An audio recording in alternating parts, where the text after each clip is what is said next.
صرف اللہ کی رحمت سے امید ہونی چاہیے۔ اللہ تعالیٰ فرماتا ہے وَمَن يَقْنَطُ مِن رَحْمَتِ رَبِّهِ إِلَّا الضَّالُّونَ، اور اللہ کی رحمت سے مایوس ہونا گمراہوں کا کام ہے۔ خوف صرف اللہ کا ہونا چاہیے۔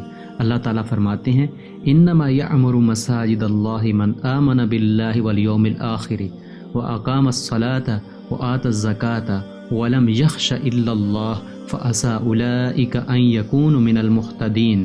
بلا شبہ اللہ کی مسجدیں وہی آباد کرتے ہیں جو اللہ پر اور آخرت پر ایمان لاتے ہیں، نماز قائم کرتے ہیں اور زکوٰۃ دیتے ہیں، اور اللہ کے سوا کسی سے نہیں ڈرتے۔ یہی لوگ امید ہے کہ ہدایت یافتہ لوگوں میں داخل ہوں گے۔ یہ توکل، امید اور خوف صرف اللہ سے اس لیے ہے کہ تمام اختیارات اسی کے پاس ہیں۔ عزت اور ذلت دینا اللہ ہی کے اختیار میں ہے۔ اللہ تعالیٰ فرماتا ہے قُلِ اللَّهُمَّ مَلِكَ الْمُلْكِ تُؤْتِي الْمُلْكَ مَن تَشَاءُ وَتَنزِعُ الْمُلْكَ مِمَّن تَشَاءُ وَتُعِزُّ مَن تَشَاءُ وَتُذِلُّ مَن تَشَاءُ بِيَدِكَ الْخَيْرُ إِنَّكَ عَلَى كُلِّ شَيْءٍ قَدِيرٌ۔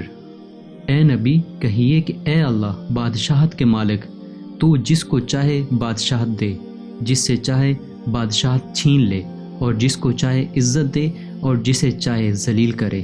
ہر طرح کی بھلائی تیرے ہی ہاتھ میں ہے، اور بے شک تو ہر چیز پر قادر ہے۔ رزق میں فراخی اور تنگی کرنا اللہ کے اختیار میں ہے۔ اللہ یبسط الرزق لمن یشاء من عبادہ ویقدر لہ۔ اللہ اپنے بندوں میں سے جس کے لیے چاہتا ہے رزق فراخ کرتا ہے، اور جس کے لیے چاہتا ہے تنگ کرتا ہے۔ اللہ کے سوا کوئی رزق میں برکت دینے والا نہیں ہے۔ ان الذین تعبدون من دون اللہ لا یملکون لکم رزقا فابتغوا عند اللہ الرزق واعبدوہ واشکروا لہ۔ بے شک جن کو تم اللہ کے علاوہ پوجتے ہو وہ تم کو رزق دینے کا اختیار نہیں رکھتے، بس اللہ ہی کے ہاں سے رزق طلب کرو اور اسی کی عبادت کرو اور اسی کا شکر بجا لاؤ۔ اللہ تعالیٰ فرماتا ہے للہ ملک السماوات والارض یخلق من یشاء یحبل للہ ملک السماوات والارض۔ اللہ تعالیٰ فرماتا ہے، جس کا ترجمہ ہے آسمان و زمین کی بادشاہت اللہ ہی کے لیے ہے، وہ جو چاہتا ہے پیدا کرتا ہے، جسے چاہتا ہے بیٹیاں دیتا ہے، جسے چاہتا ہے بیٹے دیتا ہے، یا ان کو بیٹے اور بیٹیاں دونوں عنایت فرماتا ہے، اور جسے چاہتا ہے بے اولاد رکھتا ہے، وہ تو جاننے والا اور قدرت والا ہے۔ اللہ تعالیٰ ابراہیم علیہ السلام کا قول نقل فرماتے ہیں۔ اللہ رب العزت فرماتے ہیں، جس کا ترجمہ ہے اور جب میں بیمار ہوتا ہوں تو اللہ ہی مجھے شفا دیتے ہیں، وَإِذَا مَرِضْتُ فَهُوَ يَشْفِينِ۔ الغرض ہر قسم کے اختیارات اللہ تعالیٰ اکیلے کے ہاتھ میں ہیں۔ انسانوں میں سب سے افضل انبیاء کرام ہیں، وہ اللہ تعالیٰ کے چنے ہوئے بندے ہوتے ہیں۔ ایک مسلمان جب انبیاء کرام اور اولیاء اللہ کی سیرتوں کا مطالعہ کرتا ہے تو وہ قدم قدم پر یہ محسوس کرتا ہے کہ اصل اختیارات صرف اللہ کے ہاتھ میں ہیں، اور انبیاء کرام بھی نہ کسی کو اولاد دے سکتے ہیں، نہ رزق میں فراخی کر سکتے ہیں، اور نہ ہی مشکلات کو دور کرنا ان کے اختیار میں ہے۔ پھر جعفر صادق رحمہ اللہ کے بارے میں ایسے نظریات رکھنے کیسے جائز ہیں؟ نوح علیہ السلام اور لوط علیہ السلام کی بیویاں ان پر ایمان نہیں لائیں، وہ سب کے ساتھ جہنم میں جائیں گی۔ ان کے شوہر نبی ہونے کے باوجود ان کو جہنم کے عذاب سے نہ بچا سکیں گے۔ نوح علیہ السلام کا بیٹا ان کی نگاہوں کے سامنے غرق ہوتا ہے، وہ بیٹے کو بچانا چاہتے ہیں، بیٹے کو سمجھاتے ہیں اور اللہ سے بھی دعا کرتے ہیں، مگر وہ بیٹے کو اللہ تعالیٰ کے عذاب سے نہیں بچا سکے۔ محمد الرسول اللہ صلی اللہ علیہ وآلہ وسلم چاہتے تھے کہ ابو طالب مسلمان ہو جائیں، مگر ان کی موت عبد المطلب کے دین پر ہوئی۔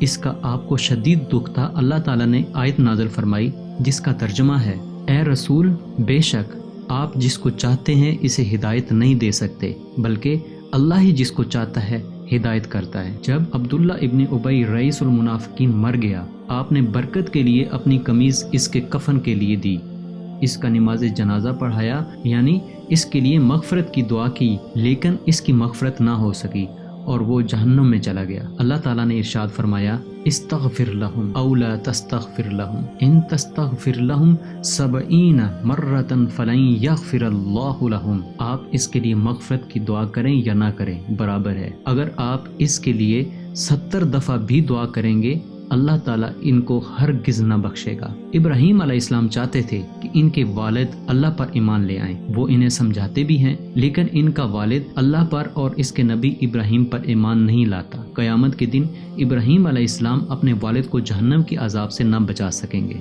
زکریہ علیہ السلام بڑھاپے تک بے اولاد رہے اور بڑھاپے میں یحییٰ علیہ السلام پیدا ہوئے۔ مریم علیہ السلام نہیں چاہتی تھیں کہ بغیر شادی کے ان کے گھر بچہ پیدا ہو۔ سورہ مریم کا ترجمہ ہے، کہنے لگیں کہ کاش میں اس بچے کی پیدائش سے پہلے مر چکی ہوتی اور بھولی بسری ہو گئی ہوتی، مگر اللہ کی مرضی کے آگے بے بس تھیں، اور عیسیٰ علیہ السلام بغیر باپ کے ان سے پیدا ہوئے۔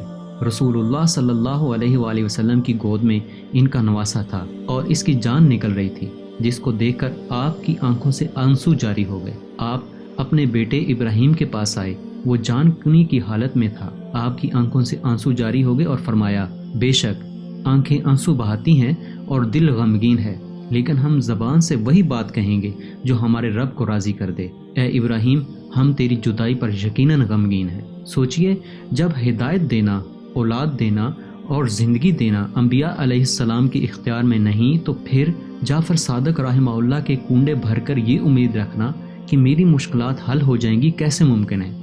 یاد رکھیے، یہ سب اختیارات اللہ تعالیٰ اکیلے کے پاس ہیں۔ کسی اور کے بارے میں یہ تسلیم کرنا کہ اولاد دینا، مقدمے سے بری کرنا یا زندگی اور موت دینا اس کے اختیار میں ہے، شرک اکبر ہے، جس سے آدمی کا اسلام ختم ہو جاتا ہے۔ کنڈے جعفر صادق رحمہ اللہ کے نام کے نظر و نیاز ہے۔ نظر ماننا عبادت ہے، اور عبادت صرف اللہ تعالیٰ کے لیے خاص ہے، اسے کسی دوسرے کے لیے انجام دینا شرک ہے۔ بلکہ ہر وہ کھانا جو کسی غیر اللہ کے نام پر ہو، اللہ تعالیٰ نے حرام کیا ہے۔ اللہ رب العزت سورہ مائدہ میں فرماتے ہیں، حرمت علیکم المیتۃ والدم ولحم الخنزیر وما اہل لغیر اللہ بہ، تم پر مردار خون، خنزیر کا گوشت اور جس پر اللہ کے سوا دوسرے کا نام پکارا گیا حرام کیا گیا ہے۔ 22 رجب امام جعفر صادق رحمہ اللہ کا نہ یوم ولادت ہے نہ یوم وفات۔ آپ 8 رمضان 80 ہجری میں پیدا ہوئے اور آپ کی وفات 15 شوال 148 ہجری کو ہے۔ 22 رجب کو کاتب وحی معاویہ بن ابی سفیان رضی اللہ تعالیٰ عنہ فوت ہوئے۔ معاویہ رضی اللہ تعالیٰ عنہ سے اہل تشیع کی عداوت اور دشمنی کوئی ڈھکی چھپی بات نہیں ہے، تقیہ کرنا ان کے مذہب میں داخل ہے، اس لیے یہ دوسروں کو سیدھی بات نہیں بتاتے کہ ہم لوگ وفات معاویہ کا جشن منا رہے ہیں، بلکہ تقیہ کر کے اور فرضی قصے کہانیاں سنا کر لوگوں کو گمراہ کر رہے ہیں۔ اس لیے یاد رکھیے کہ 22 رجب سیدنا معاویہ رضی اللہ تعالیٰ عنہ کا یوم وفات ہے۔ اہل تشیع کے نزدیک تو یہ دن بابرکت ہو سکتا ہے، لیکن صحابہ کرام سے تعلق رکھنے والوں کو ان کنڈوں سے اجتناب کرنا چاہیے تاکہ شرک سے بچ جائیں اور اصحاب رسول صلی اللہ علیہ وآلہ وسلم سے محبت کا ثبوت بھی دے سکیں۔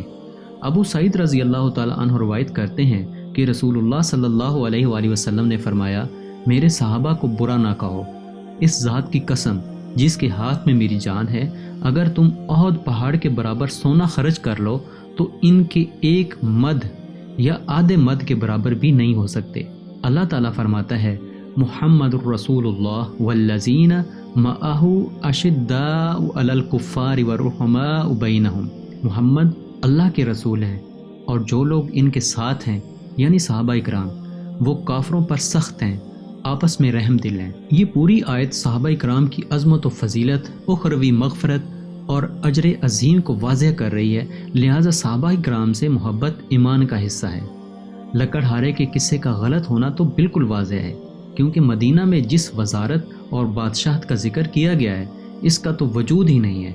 جعفر صادق رحمہ اللہ کے دور حیات میں مسلمانوں کا دارالخلافہ بغداد رہا ہے یا دمشق تھا۔ اہل تشیع نے لکڑہارے کا افسانہ تراشا اور 1904 عیسوی میں لکھنؤ اور رامپور کے شیعوں نے اس شرکیہ بدعت کا آغاز کیا، اور چونکہ عام مسلمان اپنے دین سے ناواقف ہیں بلکہ انہیں اللہ تعالیٰ کے احکامات سے کوئی دلچسپی ہی نہیں ہے، نماز قائم کرنے اور زکوٰۃ ادا کرنے اور دیگر فرائض بجا لانے کا ان کے پاس وقت ہے ہی نہیں، اور ان کی عملی زندگی اسلامی نہیں ہے بلکہ وہ دنیا کی محبت میں غرق ہیں، رسم و رواج اور باپ دادا کے طور طریقوں کو اہمیت دیتے ہیں۔ خلاف اسلام رسموں کی ادائیگی کے لیے ان کے پاس وقت بھی ہے اور دولت بھی، غرض شیطان نے انہیں گمراہ کر رکھا ہے۔ ان کے اندر کنڈوں کی شرکیہ بدعت نے خوب رواج پکڑا۔ آل محمد کی محبت کی آڑ میں شیطان نے شرک کو معاشرہ میں عام کیا ہے۔ اللہ تعالی ہمیں شیطان کے ہتھ کنڈوں کو جاننے اور اس سے محفوظ رہنے کی توفیق دے، آمین۔ ربنا لا تزغ قلوبنا بعد اذ ہدیتنا وہب لنا من لدنک رحمہ انک انت الوہاب۔ آج تک کے لیے اتنا ہی۔ اللہ حافظ۔